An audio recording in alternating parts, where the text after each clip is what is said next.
fishing is a crazy business. He's a finicky little fella. These little fellas are keeping Joseph Kent's rice farm out of the red. The rice market has took a significant plummet in the last few years, and we had to find a way to make those dollars per acre. He needs rice at $24 a barrel to turn a profit. It's only at 16. You got to get creative to figure out how in the world you're going to make this work and pay Mr. Banker back several $1 million at the end of the year to keep going. You know, a farmer dreams for that big crop every now and then, but you're mainly looking for cash flow and staying alive and keeping your employees with a job. Mudbug money saved the farm.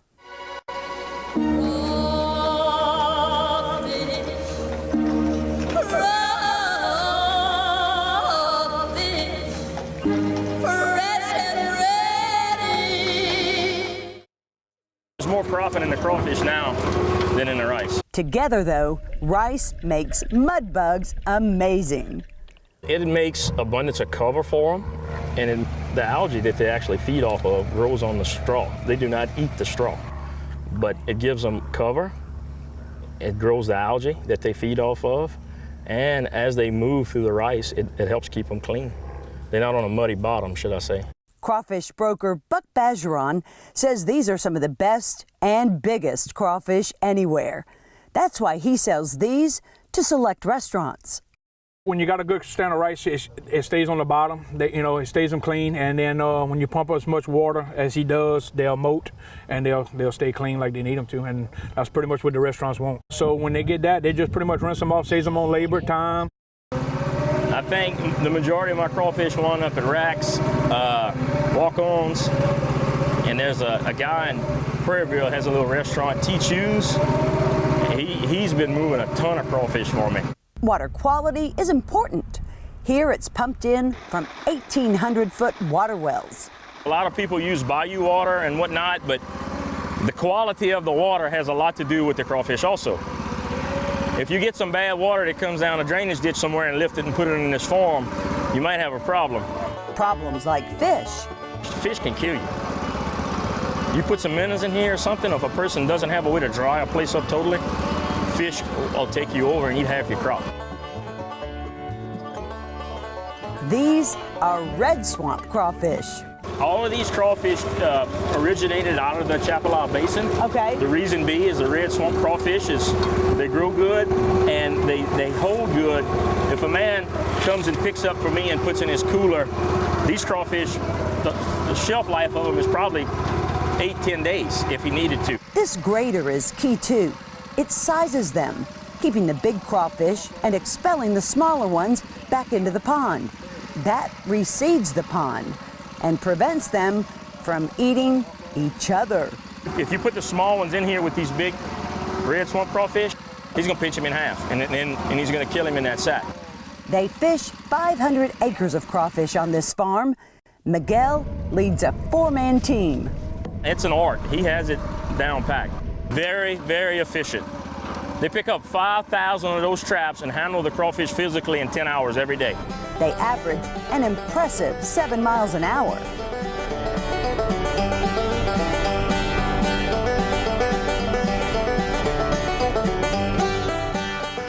They know what work is. It takes a man.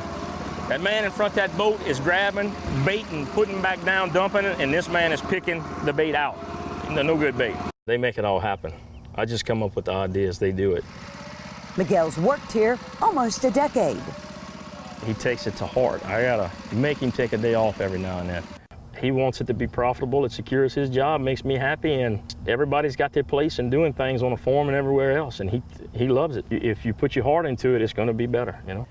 So the guys are just coming off the boat, and they have harvested 70 acres in about 3 hours.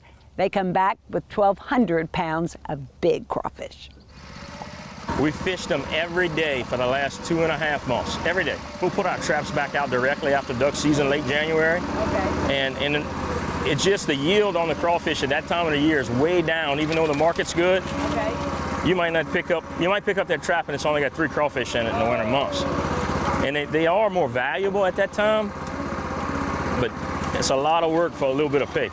By mid-April, the traps are loaded. A pound of good crawfish in them.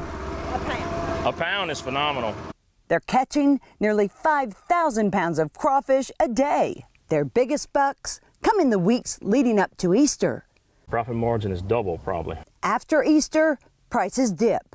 50-cent fall. Okay. But a 50-cent fall on 3,000 pounds a day is a lot of money. Yeah. Only good thing is the catch picks up every day, and that extra yield does offset the depressed price somewhat. As with any crop, weather affects everything. Just like fish or anything else, barometric pressure and the cooler weather does slow them down. We toyed with leaving the traps for a couple of days, hoping we would catch more, and honestly, it's no benefit. And the reason being, the smaller crawfish get out or the bigger ones cannibalize them. A cold snap 4 days before Easter this year caused some panic. It shut them down. We kind of oversold, we thought, and then that Sunday it picked back up. You can get a front to come through here and drop the temperature 20 degrees, and we'll go from catching 100 sacks to, we caught 46 that day when we needed more than we can get. They'll fish these ponds until mid-May, drain them, and call it a season. A shutdown earlier than most crawfish farms. The reason is rice, and to get a jump on next year's crawfish crop. It's these bigger crawfish that are getting hard. When we drain to plant the rice, we drain real slow to allow them to bury. And once they get hard enough, they claim the crawfish will bury 12 feet down in the dry ground. We'll come in and plant the rice, and when we flood the rice back to grow for the summer months, those crawfish will reproduce and come back out, and that'll be your 19 crop. That abundance of feed is the reason for the size. And making them bury early enough is to have them early enough or to have them to grow to this desirable size for Easter. We need them early and as big as we can get them early. This is just 2,000 of the 20,000 acres Joseph farms in West Baton Rouge, Iberville, Point Capee, and Rapides parishes. He grows soybeans and corn too. His daughter, 9-year-old Bella, just planted her first crop. I planted my first sweet corn crop this year, and if I make it, I'm gonna become a sweet corn farmer. It's a big crop for a little girl. We planted 25,000 seeds per acre, and we planted a little over 2 acres. We're hoping to have around 50,000 ears available. Ooh. And she's gonna pick it all herself, and it will be available to sell to the public. At 20 cents an ear, she could harvest $10,000 worth of corn, if everything goes perfectly. Do you think she'll go into it? Do you think this will be a survivable industry for the next generation? I tell you what, I hope and pray she takes interest in it, but it takes a person with some determination to be a farmer, especially in Louisiana. You gotta love it and have a grudge against yourself to do it.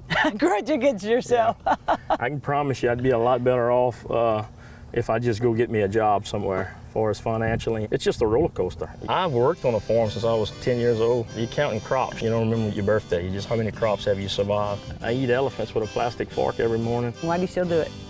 I love it.